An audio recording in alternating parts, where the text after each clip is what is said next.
اراد احدكم ان يضحي فليمسك عن شعره واظفاره. نو دا بیا د خپل بدن اضافي ویښتان او نوکونه نه اخلي. لہذا موږ تاسو ته پکار دي چې دوه درې ورځو کې خپل اضافي نوکونه او د سر ویښتان یا ګیره یې سره برابرې چې کومه د قبضې نه لاندې یا برید وغیره برابرې نو هغه مخکې نه برابر بیا چې کله د قربانۍ اراده دستا نو دا یو مستحب عمل دی. اگر چې بعض علما وایي چې چا دا وکړ دا ګناهګار دی، لیکن زموږ د حنفي مسلک مطابق که چا د دې باندې عمل وکړ اضافي ویښتان یې وانه خیستل نوکان یې وانه خیستل په دې 10 ایامو کې او د دې ډېر حکمتونه هم دي انشاءالله په خپل موقع به بیان کړو. نو دا ډېر افضل او بهتر دي. د ثواب یو عظیمه ذخیره دې بنده جمع کړه، لیکن یو انسان دې کمزوری دی یا د ناف چې کوم ویښته دي هغې باندې څلوېښت ورځې تېرې شوي دي نو بیا لازمي ده چې هغه خپل ویښتان والي. بیا په دې کې دا ګناهګارېږي نه، ځکه دا فضیلت دی او هغې کې حرمت دی.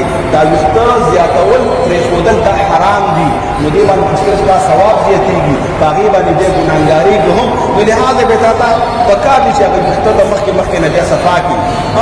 مخکې نه تا ته موقع میلاو شوه نو پکار ده چې موږ ته دا اهم وګڼو، د دې خیال وساتو د خپل لاسونه د خپلو پښو نه نوکانو د سر ویښتو او دغه شان د ناف او بغل وغیره چې کوم ویښتان دي هغه والو. د نبي پاک علیه السلام حدیث دی، رب العالمین به موږ ته په دې باندې اجر راکړي.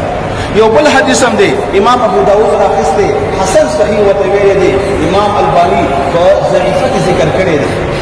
ضعیف حدیث مقصد دا نه وي چې دا موضوعي دی، دا د فقها د محدثینو یو خپله اصطلاح ده او علما دا هم فرمایي محدثین چې ضعیف حدیث په باب د فضایلو کې مقبول دی.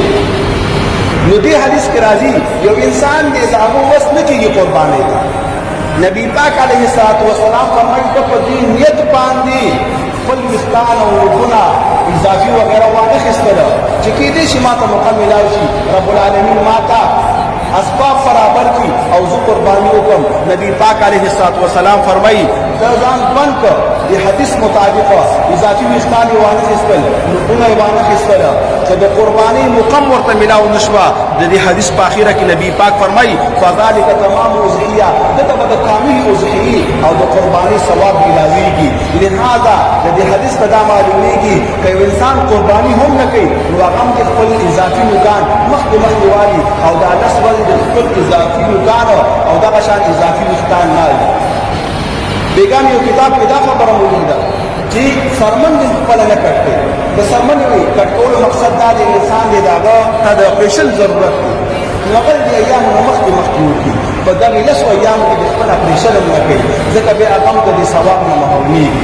او که انسان ته ډېر شی ضرورت وي نو مخکې هم دا خبره وکړه چې دا یو استحبابي عمل دی، فرض نه دی، په کولو کې ثواب دی. نو ته دې نه کړه نو ګناهګارېږي نه، لیکن د ثوابونو طالبان به جوړېږي. ثوابونه زما او ستا په کار دي، رب العالمین به په دې باندې موږ ته اجر راکړي.